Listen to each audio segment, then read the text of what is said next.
Student, this is आकाश जैन और K2 institute पे मैं आप लोगों को लेकर आया हूँ ह्यूमैनिटीज का चैप्टर पॉलिटिकल साइंस से।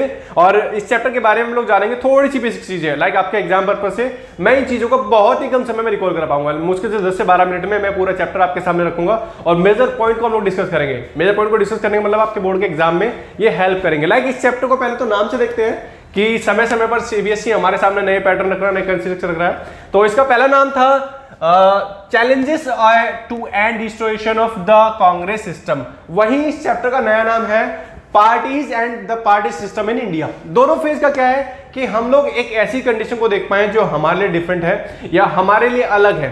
पार्टीज का बात करने का मतलब है जो कंट्री को मेंटेन करती है या कंट्री के अंदर रूल रेगुलेशन को चलाने में मदद करती है, बनाने में मदद करती है। सेम कहानी को देखते हुए लाइक हमारे सामने रखी जाए बात, एक पार्टी जो मेजरली आप लोग जानते हैं, आगे देखेंगे हम लोग। पहले बट उसको देखने से पहले इसमें कुछ चीजें हमारे लिए जरूरी है जिसको जानना हमारे लिए कॉमन होना चाहिए। एक तो सबसे पहले इसका बैकग्राउंड क्या है। इस चैप्टर का बैकग्राउंड का मतलब है इस चैप्टर को थोड़ा सा जान पाए, लाइक इंडियन नेशनल कांग्रेस ने कैसी इन चीज में बनाई और कैसी चीजों के साथ हम इसको कंपेयर करते हैं। कंपेयर करने का मतलब है हमारे सामने इनको रखना। एक तो सबसे बड़ी बात, हमारे साथ 1947 में इंडिपेंडेंस के साथ बहुत सारी प्रॉब्लम्स थी जिनको हमें फेस करना था और साथ साथ अपनी कंट्री को मेंटेन करना था। जैसे कि हम इसको पहले भी जान चुके हैं। पहले भी जानने का मतलब है हमारे सामने एक मेजर पार्टी के रूप में इंडियन नेशनल कांग्रेस वर्क कर रही है 1947 से 1977 तक एक कंटिन्यू स्ट्रक्चर के रूप में कांग्रेस हमारे बीच रही। और कांग्रेस का हमारे बीच रहने का मतलब था कुछ इंपॉर्टेंट से फेस या इंपॉर्टेंट से चेहरे जिन्होंने कंट्री की फ्रीडम के लिए स्ट्रगल किया और साथ ही साथ कंट्री की फ्रीडम के स्ट्रगल को रिप्रेजेंट किया। तो बैकग्राउंड का मतलब है Indian National Congress had been the forefront of the national movement which brought the freedom to country। आजादी के अंदर शामिल होने वाले बहुत सारे लीडर में बड़े लीडर हम लोग कांग्रेस से मानते हैं, मेजॉरिटी में कांग्रेस को रखते हैं। लाइक हमारे सामने होने वाला the social base of the Congress was very wide. थोड़ा सा हमारे एक्सप्लेनिंग में जो फैला हुआ है, या it had present throughout India from Kashmir, Kerala and Gujarat to Guwahati. पूरे के पूरे इंडिया के नॉर्थ ईस्ट वेस्ट साउथ पूरे के पूरे रिप्रेजेंट करते हैं। नॉर्थ ईस्ट का मतलब है जैसे हमारे लिए ये नॉर्थ से, केरला साउथ से, गुजरात वेस्ट से और गुवाहाटी ईस्ट से, ये चार मेजर को रिप्रेजेंट करते हैं। पूरी कंट्री में एक ही नाम, एक ही पार्टी हमारे सामने रिप्रेजेंट होती और उस पार्टी का नाम था इंडियन नेशनल कांग्रेस। लाइक इसने कैसे काम किया और उसने कैसे पहचान बनाई, इसी चैप्टर में इसके बारे में जान पाएंगे। जानने का मतलब है हमारे सामने कुछ चीजों का होना। Like party of consensus of diminution political leaders is the first 3 general election. At least 3 जो पहले जनरल इलेक्शन है। अच्छा, इलेक्शन का मतलब है हमारे सामने एक ऐसी पार्टी को चुनना, एक ऐसी पार्टी को चूज करना जो हमारे लिए काम करेगी। और पहले 3 इलेक्शन में कांग्रेस बड़े बहुमत से हमारे बीच, बहुमत का मतलब मेजोरिटी में हमारे सामने रही। मेजोरिटी में रहने का मतलब कांग्रेस ने किस तरीके से काम किया। Congress was able from government and the boss central and state it dominance in the country political system and unhead this one party dominance। आप पहले भी हम लोग इस चैप्टर को पहले भी देख चुके हैं इस वर्ड को, one party dominance. Rajni Kothari although function of the group, एक पार्टी जो हमारे लिए काम करती है बड़े मेजर पे। लाइक अगर पार्टी के नाम आया है या पार्टी का काम आया तो उससे पहले हमारे सामने एक स्ट्रक्चर आता है जिसको हमें जानना जरूरी है। जानना जरूरी क्यों है? जस्ट बिकॉज ऑफ एक ऐसे सिस्टम को भारत में रखना जो इन पार्टी को चूज करे या इन पार्टी को हमारे लिए रखे या इन पार्टी को हमारे बीच रखे जो हमारे लिए काम कर सकती है। और ऐसी पार्टी को चूज करना आसान नहीं है, लेकिन एक सिस्टम हम लोगों ने अपने बीच रखा है जिसका नाम है इलेक्शन कमीशन ऑफ इंडिया। और मैं इस पर लास्ट में भी डिस्कस कर चुका हूं कि क्या है, क्यों है, कैसे है। लेकिन फिलहाल हम एक ब्रीफली या थोड़ा सा कम इसको डिस्कस करेंगे और जान पाएंगे कैसी कैसी चीजें हैं। लाइक एक सिस्टम हमारे लिए जो काम करता है और ये सिस्टम बना है जनवरी 1950। भारत में एक ऐसा स्ट्रक्चर बना election commission of India, ECI short form में कहते हैं। ECI election commission of India short form में कहते हैं। 1950 में बना और इसने काम किया भारत में इलेक्शन कराने का। अच्छा, अब इलेक्शन कराना तो इलेक्शन कैसे होंगे, कैसे नहीं होंगे, इसके सामने बहुत बड़ी प्रॉब्लम थी। एक बड़ी प्रॉब्लम है हमारे सामने या इलेक्शन कमीशन के सामने था लिटरेसी, एजुकेशन। शायद ये हमारी कंट्री में बहुत ही डाउन थी। अगर एजुकेशन थोड़ी अच्छी होती तो शायद इंडिया के लोगों को या इलेक्शन कमीशन ऑफ इंडिया को इतनी प्रॉब्लम ना होती कंट्री में इलेक्शन कराने के लिए। टाइम टू टाइम इसने इलेक्शन कराए, लेकिन जो पहला इलेक्शन है 1951 में जो कॉमन इलेक्शन था, बहुत बड़ी प्रॉब्लम इलेक्शन कमीशन को फेस करनी पड़ी। लोग लिटरेट नहीं थे, लोग जानकारी नहीं थी कि इलेक्शन क्या है, और इसने लोगों को अवेयर कराया कि इलेक्शन होना है, कैसे होने हैं। बहुत सारी चीजें इलेक्शन कमीशन ऑफ इंडिया पे रिस्पॉन्सिबिलिटी के रूप में रही, जिसने इलेक्शन कमीशन ने बखूबी निभाया। और वहीं हम लोग बात करते हैं इलेक्शन कमीशन पहले प्रेसिडेंट, मैं पहले भी बता चुका हूं, सुकुमार सेन। बहुत बार रिपीट होता है एमसीक्यू बेस में कि इलेक्शन कमीशन के पहले प्रेसिडेंट कौन थे, तो Sukumar Sen. Sukumar Sen was the first president of election commission of India. 1950 में एक संस्था बनी और जिसने काम किया भारत में वोटिंग या इलेक्शन कराने का। इलेक्शन कराने का मतलब था हमारे बीच लोगों को ऐसे पॉइंट को रखना जो लोग देख पाए और जान पाए कि हम किस तरीके से अपने लोगों को चुनते हैं जो हमारे लिए कानून करेंगे, कानून बनाएंगे या रूल रेगुलेशन बनाएंगे कंट्री को चलाने के लिए। ये चीजें हमारे लिए कॉमन है। इसके बाद देखते हैं कुछ चीजें इसी चैप्टर की जो हमारे लिए जरूरी, लाइक पार्टीज और पार्टी सिस्टम है। हमारे बीच कुछ पार्टियों का नाम होना, कुछ पार्टियों का नाम होने मतलब वो कैसे काम करते हैं कैसे नहीं। लाइक बात करूं तो एट प्रेजेंट हमारे पास लिमिटेड पार्टी है, लेकिन इससे कुछ टाइम पहले हमारे पास पार्टियां हुआ करती थी और वो पार्टियां रिप्रेजेंट करती थी। लाइक अब आप यहां देखेंगे एक स्लोगन बीजेपी, कांग्रेस, बहुत सारी पार्टी, बीएसपी, बहुत सारे नाम हमारे सामने। ये मैं एक इमेज लगाने का मेरा पर्पस था कि आप लोग जान पाए किस तरह की पार्टीज कंट्री में चलते हैं और पार्टीज करती क्या है कंट्री को मेंटेन। लाइक इसी के साथ हमारे पास कुछ मेजर पार्टीज हैं जो एट प्रेजेंट जरूरी करंट में। तो करंट में हमारे पास नेशनल पार्टी के रूप में 6 पार्टीज हैं जिनको पार्टीज नेशनल पार्टी का दर्जा मिला है। 6 की 6 पार्टी है। पहला आप लोग देख रहे हैं BJP, national people party, Congress party, Aam Aadmi party, BSP party और communist party of India Marxism एमवाई। तो there are the 6 national parties in the country. Aam Aadmi party, BSP, BJP, Congress, CPI communist party of India Marxism and NPP the first national party from the north east region. ये parties हैं जो country के अंदर survive कर रही है, काम कर रही हैं और ऐसी ही मेजोरिटी बनाकर रखी है जो हमारे रूल रेगुलेशन काम करे। लाइक आप लोग देखते हैं लोअर हाउस, जो लोअर हाउस में इन्हीं पार्टी की मदद से हम लोग काम करते हैं या इन्हीं पार्टी की मदद से हम लोग सिलेक्टेड अपने बंदों को चुनते हैं, अपने पर्सन को चुनते हैं जो हमारे रूल रेगुलेशन बनाए और कंट्री को मेंटेन करे लॉ बनाने में लीगल कंडीशन पे। इसी के साथ हमारे सामने कुछ कंडीशन आती है कि अगर बात की जाए इलेक्शन कमीशन के पॉइंट के लिए इससे पहले तो कुछ पॉइंट हमारे लिए जरूरी है। जैसे हम लोग देखेंगे पीएम नेहरू 1947 से 1964 एक बड़े टाइम पीरियड में हमारे एट दैट टाइम के जो प्राइम मिनिस्टर है पंडित नेहरू, उन्होंने बड़ी मात्रा में लोगों को मेंटेन किया, कंट्री को मेंटेन किया, रूल रेगुलेशन मेंटेन की, कंट्री को बनाए रखने में बहुत बड़ी भूमिका निभाई। साथ ही साथ फॉरेन मिनिस्टर भी रहे। लेकिन इन्हीं के साथ कांग्रेस ने फेस किया या इसी टाइम में कांग्रेस ने फेस की बड़ी मात्रा में प्रॉब्लम सभी के साथ है, लेकिन जो स्टार्टिंग के पीरियड हम लोग देखते हैं, टाइम पीरियड हम लोग देखते हैं, कांग्रेस का बड़ी मात्रा में एक स्ट्रगल था जो आज शायद बहुत कम है। लाइक हम लोग देखेंगे पहला इसी टाइम पीरियड में 1962 इंडो चाइना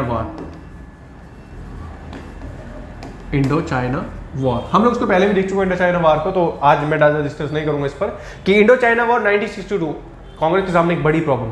लाइक कंट्री अभी आजाद हुई है, अभी पार्टीज बनना शुरू हुई है, इंडिया के पार्टीशन या इंडिया के स्टेटस बनने शुरू हुए हैं और साथ ही साथ ऐसी एक नेबरहुड कंट्री के साथ प्रॉब्लम क्रिएट हो जाए, डिस्प्यूट हो जाए तो शायद हमारे लिए उसको सर्वाइव करना आसान नहीं, किसी भी कंट्री के लिए नहीं है।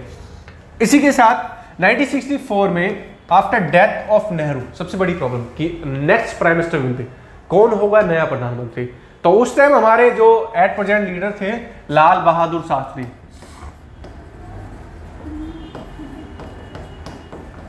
इनको पीएम बनाया गया 1964 में। 1964 में लाल बहादुर शास्त्री को पीएम बनाया गया और बिना किसी डिस्प्यूट के, बिना किसी विवाद के हमारे सामने एक नए प्राइम मिनिस्टर आए जिनका नाम था लाल बहादुर शास्त्री। लाल बहादुर शास्त्री, और ये रिप्रेजेंट करते थे कांग्रेस को बड़ी मात्रा में, बड़ी पॉजिटिविटी के लिए। आप लोग जानते हैं इसके बारे में कि 1964 से 1966 लगभग 2 साल ये प्राइम मिनिस्टर रह पाए जस्ट बिकॉज ऑफ एक डिस्प्यूट है, आज तक नहीं पता उसका सोल्यूशन, ताशकंद एग्रीमेंट है, हम लोग आगे देखेंगे अभी। लेकिन इन्होंने अपने टाइम पीरियड में रहते हुए इंडिया के अंदर भी एक बड़ी मेजोरिटी में प्रॉब्लम फेस की। एक 1965 इंडो पाक वॉर, एटलीस्ट हुआ क्या था 1962 में जब इंडिया चाइना का वॉर हो तो इंडिया का पलड़ा थोड़ा सा डाउन रहा, तो पाकिस्तान को भी लगा कहीं ना कहीं हम अपने पलड़े को मजबूत बनाएं और इंडिया पर अटैक करें, शायद पाकिस्तान जीत जाता, मे बी यही सोच पाकिस्तान की नहीं, लेकिन फिर भी कहीं ना कहीं हमने पाकिस्तान को हराया 1965 में। और इसी के साथ एक और प्रॉब्लम, ड्रॉट। भारत में सही बारिश ना होने के कारण, रेन ना होने के कारण भारत के जो किसान थे वो ग्रोथ नहीं कर पाए और ये भारत में बड़ी मात्रा में प्रॉब्लम रही इंडियन एग्रीकल्चर के बेस पर। लाल बहादुर शास्त्री ने इसी प्रॉब्लम को देखते हुए, इसी कंडीशन को देखते हुए एक स्लोगन दिया हमारे लिए, शायद आप लोगों को सभी ने सुना होगा, जय जवान जय किसान। जवान सीमा की रक्षा करेंगे और किसान पूरे देश को अन्नदाता के रूप में रिप्रेजेंट करेगा, लोगों को फूड प्रोवाइड कराएगा। ये महत्वपूर्ण स्लोगन था लाल बहादुर शास्त्री का 1965-1966 में, और इसी के बेस पर हम लाल बहादुर शास्त्री को एक बड़े नेता के रूप में जानते हैं, बड़े प्राइम मिनिस्टर के रूप में जानते हैं, जो हमारे लिए काम करते हैं। इन्हीं के साथ इन्होंने एक एग्रीमेंट किया। एग्रीमेंट का मतलब था एक एग्रीमेंट जो आज भी नहीं पता कि वो क्या विवाद है क्या नहीं, और कैसे सोल्व आउट होगा कैसे नहीं। 1966 में ताशकंद एग्रीमेंट इसको बोलते हैं। ताशकंद एग्रीमेंट करने वाले इंडिया के जो प्राइम मिनिस्टर थे लाल बहादुर शास्त्री, और वही पाकिस्तान के प्रेसिडेंट अयूब खान, दोनों ने एक एग्रीमेंट पर साइन किए। और एग्रीमेंट पर साइन करने के बाद ही हमारे जो प्राइम मिनिस्टर है दैट इवनिंग उनकी डेथ हो गई, और आज तक नहीं पता वो डेथ हुई क्या है, कैसे और कैसे नहीं। 1966 का ये ताशकंद एग्रीमेंट खाली एमसीक्यू बेस पूछा जाता है। था क्या एग्रीमेंट? एग्रीमेंट था पीस को मेंटेन करना। इंडिया और पाकिस्तान की नेबरहुड या बॉर्डर कंट्री के नियर बाय एरिया में पीस को मेंटेन करने के लिए हम लोगों ने एक एग्रीमेंट किया जिसका नाम है ताशकंद एग्रीमेंट। और ताशकंद एग्रीमेंट हमें बताता था कि किस तरीके से हम लोग मेंटेन करें, या पाकिस्तान किस तरीके से मेंटेन करे पीस को मेंटेन बनाए रखे, बॉर्डर सिक्योरिटी को बनाए रखे, बॉर्डर पर होने वाले डिस्प्यूट को कम से कम करें। इसी के लिए हमारे लिए रिप्रेजेंटेटिव था ताशकंद एग्रीमेंट का। इंडिया पाकिस्तान पीस ट्रीटी इसको बोलते हैं ताशकंद एग्रीमेंट।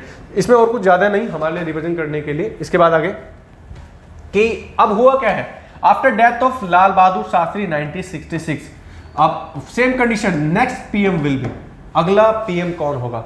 अब पीएम के लिए दो दावेदार, एटलीस्ट दो दावेदार का मतलब था दोनों में डिस्प्यूट होना।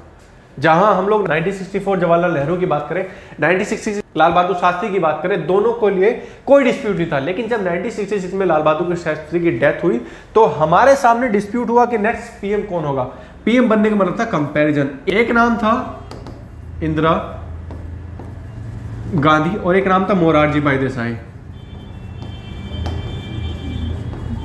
अब मोरारजी भाई देसाई की बात करें तो कांग्रेस के बड़े लीडर, एज बाय भी, एक्सपीरियंस बाय भी, लेकिन वही कहीं ना कहीं इंदिरा गांधी जवाहरलाल नेहरू की डॉटर के रूप में इनको माना गया, तो शायद ये कुछ अच्छा कर पाए।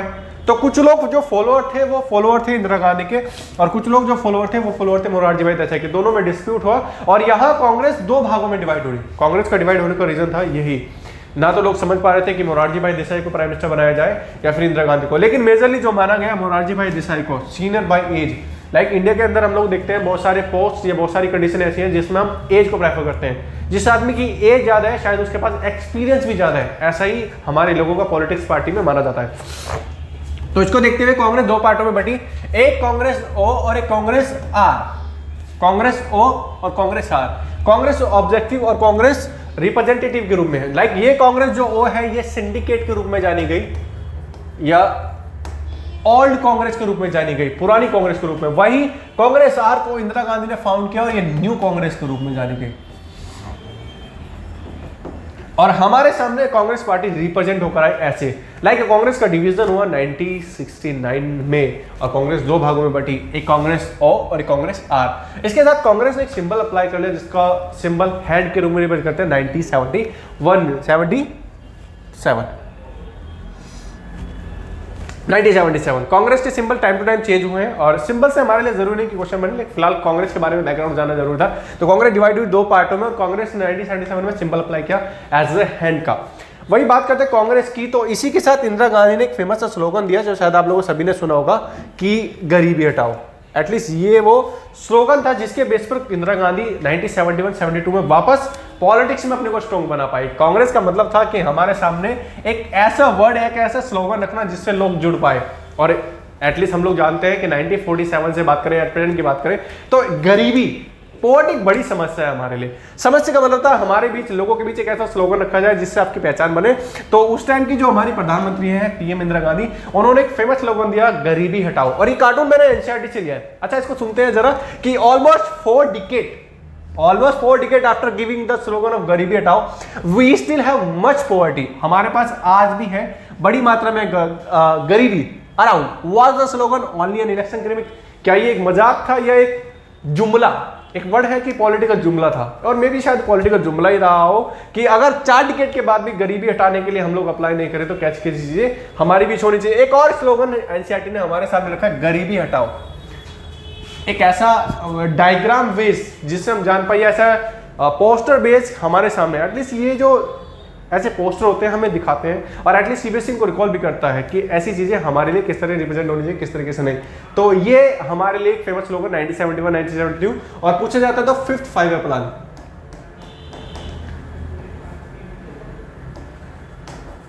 फिफ्थ 5 प्लान में पीएम इंदिरा गांधी के द्वारा ये फेमस स्लोगन दिया गया था कि गरीबी हटाओ। लेकिन इन्होंने क्या किया, गरीबी के साथ साथ लोगों की कंडीशन को ही अप्लाई कर दिया, या लोगों की कंडीशन को ही हटा दिया। अब हम लोग देखते हैं इनके बारे में थोड़ी सी चीज़ें जो हमारे लिए थोड़ी सी डिफरेंट बेसिस है कि हम इनको कैसे जान पाए कैसे नहीं। जैसे पीएम इंदिरा गांधी ने बात की 1971 में गरीबी हटाओ के नारे के साथ,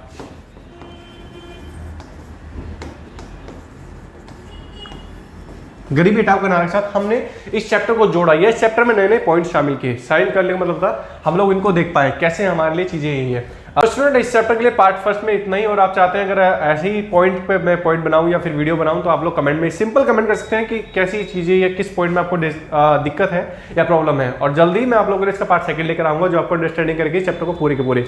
दैट्स ऑल, थैंक यू।